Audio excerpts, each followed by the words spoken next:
Hello everybody, welcome to Monday Morning Must Knows. My name is Merlin Rothfeld, and last week, what a crazy trading week. We had so many big names reporting earnings. You had Apple, you had Amazon, you had Facebook, you had Google, and just wild volatility. Not to mention Chairman Powell of the FOMC basically saying, you know what, we're going to raise, but maybe not as aggressive in the future, and the markets just went nuts. We had big moves up, big moves down, and of course at the end we're all going, okay, so now what's going to happen? Well, I can tell you what's going to happen for the upcoming trading week. We'll start things off with the earnings announcements. Let's keep that ball rolling. The FANG stocks are done. So the major names are done, but there still are some big names coming out this week. Now, last week we had like 800 companies reporting earnings.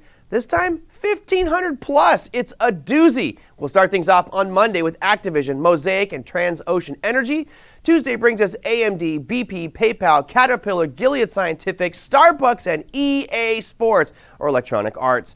Wednesday brings you CVS, Energy Transfer Partners, Wynn Resorts, MetLife, and Marathon Oil and Gas. Thursday, we've got Alibaba, Square, or Block as the new name is called, Amgen, Eli Lilly, Duke Energy, and Skyworks. And Friday, rounding it out with Canopy Growth and Berkshire Hathaway. Dun, dun, dun, dun. Let's see what Warren Buffett and team can perform for this quarter. Now, that's the earnings front, and of course, there's 1,500 plus on there, and I've just cherry-picked some of the bigger names, so make sure you check out your earnings calendar so that you don't get caught off guard with a company that reports earnings. All right, now let's go back to what happened on Wednesday as Chairman Powell raised the Fed funds rate yet again and really cast some doubt as to what's going to happen at the September meeting.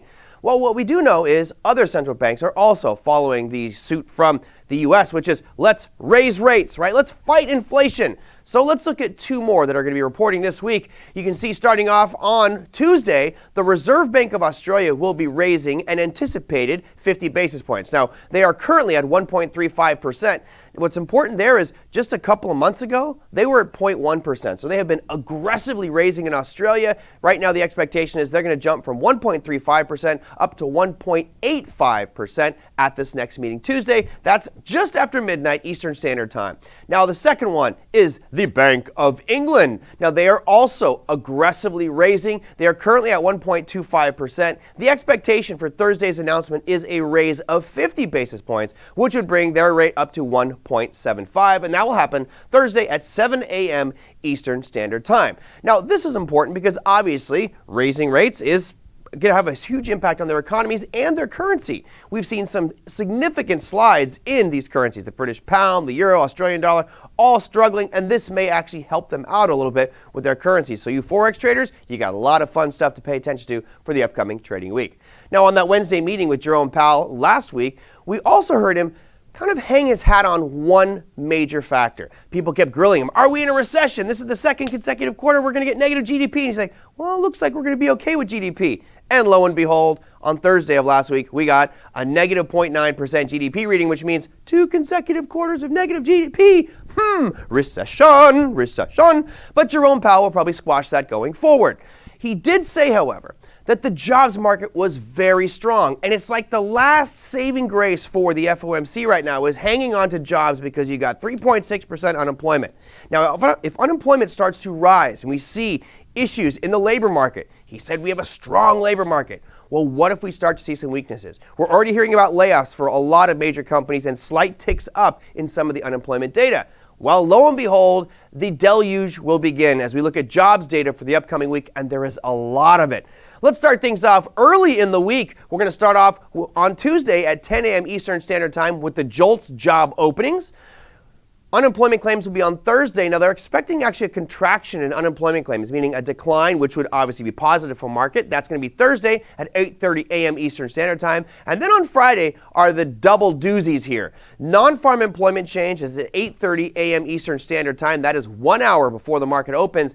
And this one's critical because it basically means job change. Are we starting to see more job creation? The expectation is that we're going to see a contraction there, which would be important. And then finally, the big daddy, the unemployment rate itself. Now, right now, the expectations for the unemployment rate are 3.6%. And if we can keep that level, then the market should remain calm. However, any deviation above that number, if we come down below 3.6, let's say 3.5, that's going to be great. Market will be optimistic because unemployment is under control. But if we come out at, let's say, 3.7 or 3.8 or maybe 3.9 or higher, the market's going to go, the Fed may not be able to control this. We have three major factors that make up stagflation: Rising inflation, check, we've got that one. Declining GDP growth, check, we've got that one. We just got that confirmed last week.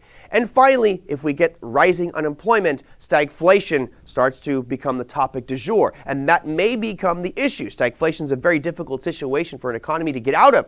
So on our Friday announcement for unemployment, it is very important, probably the most important announcement for the week. Keep your eyes on that one. It's going to be a volatile one, but probably a crescendo on Friday's trading session. That, my friends, is your Monday Morning Must-Knows. We'll see you next week.